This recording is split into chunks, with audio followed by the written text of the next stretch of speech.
Sahabat Excellence, biasanya belajar di rumah membuat kita kurang produktif dalam menyerap materi. Penyebabnya bisa dari berbagai macam faktor. Misalnya, lingkungan rumah yang kurang kondusif atau semangat belajar kita yang jadi berkurang karena keasikan leyeh-leyeh. Bagaimana kita bisa tetap produktif saat belajar di rumah? Berikut adalah 5 tips efektif belajar di rumah selama sekolah diliburkan karena corona.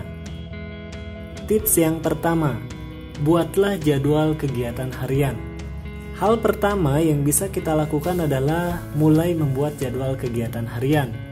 Susunlah kegiatan yang ingin kita lakukan di esok hari, mulai dari bangun tidur, belajar, bermain, hingga tidur kembali. Tentukan juga lama waktu kita menjalankan kegiatan itu. Misalnya, waktu bermain 30 menit dilanjutkan dengan belajar 60 menit. Tujuannya agar waktu kita bisa terbagi secara efektif. Kita jadi nggak keasikan main HP, terus bukannya belajar malah ketiduran. Pastikan juga kita bisa menyelesaikan semua jadwal yang kita buat. Setelah semua kegiatan pada jadwal sudah terselesaikan dengan baik, jangan lupa untuk buat jadwal kegiatan yang baru. Dengan membuat jadwal kegiatan harian, kita akan menjadi lebih produktif dan juga disiplin. Tips yang kedua, ciptakan area belajar yang nyaman.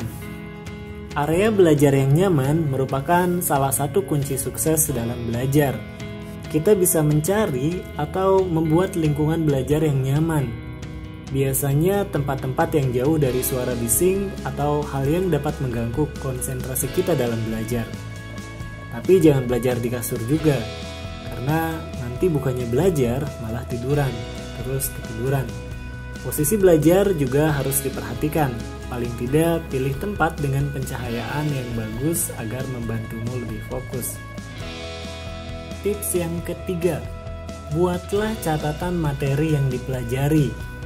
Materi yang kita pelajari akan lebih mudah terserap oleh otak jika kita mencatatnya, dibandingkan jika hanya membaca atau mendengarkan saja. Kita juga bisa memberi warna atau highlight untuk bagian yang penting dari catatan kita. Apalagi kalau kita lagi belajar pelajaran yang banyak rumus hitungannya. Menghafal rumusnya saja nggak akan cukup membuat kita mengerti dan sukses di ujian tanpa banyak berlatih soal. Tips yang keempat, berhenti dari aktivitas media sosial selama belajar. Belajar online mengharuskan kita belajar lewat handphone atau laptop. Jangan sampai kita jadi salah fokus.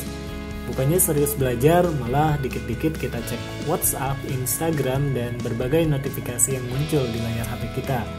Akhirnya malah gak jadi belajar. Berhenti sejenak dari aktivitas media sosial yang kita punya selama waktu belajar, agar kita juga jadi lebih produktif. Kalau waktu belajar sudah selesai, baru kita bebas menggunakan handphone kembali. Tapi tetap harus ada batasannya juga. Tips yang kelima, istirahat sejenak. Poin yang terakhir ini penting untuk meningkatkan produktivitas dalam belajar. Saat kita sudah mulai jenuh membaca buku beberapa halaman atau pusing gak nemu jawaban dari soal latihan, kita bisa rehat sejenak.